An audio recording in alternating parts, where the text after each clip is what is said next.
Well, greetings, my friends. Thank you for joining me.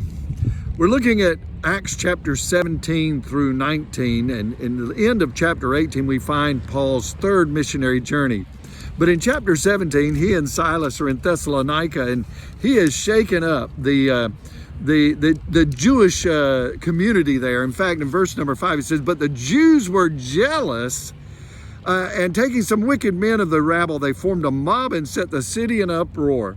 Now, they were jealous of the power of God in Paul's life and Silas's life. In fact, it goes on down and it says, these men, in verse number 6, "These men who have turned the world upside down have come here also."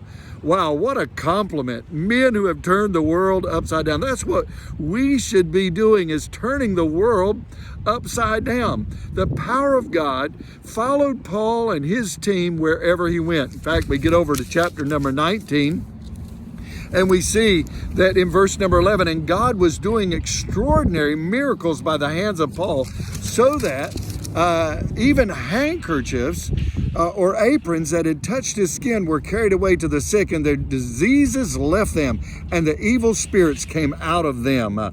Friends, Paul's life was a light shining in a darkened world, and people were delivered everywhere he went. He was turning the world upside down by delivering the demons, delivering people from demons and healing the sick.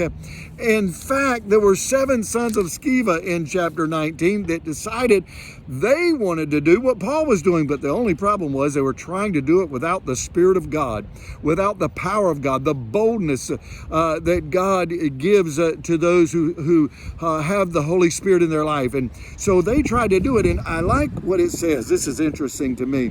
The enemy, the devil, when they tried to cast the devil out of this man, verse 15, "But the evil spirit answered them, 'Jesus I know, and Paul I recognize, but who are you?'"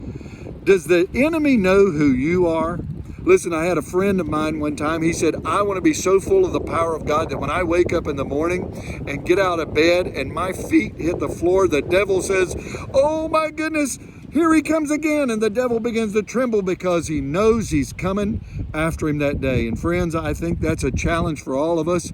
I know that you and I, if we have so much of the power of God, that the enemy begins to tremble when we wake up in the morning. Oh, help us, Lord, to be full of the power of God. Help us to turn the world upside down and showing them the power of Christ. Well, listen, you have a wonderful, wonderful day, and we'll see you again tomorrow as we continue our study in the book of Acts. Bye-bye.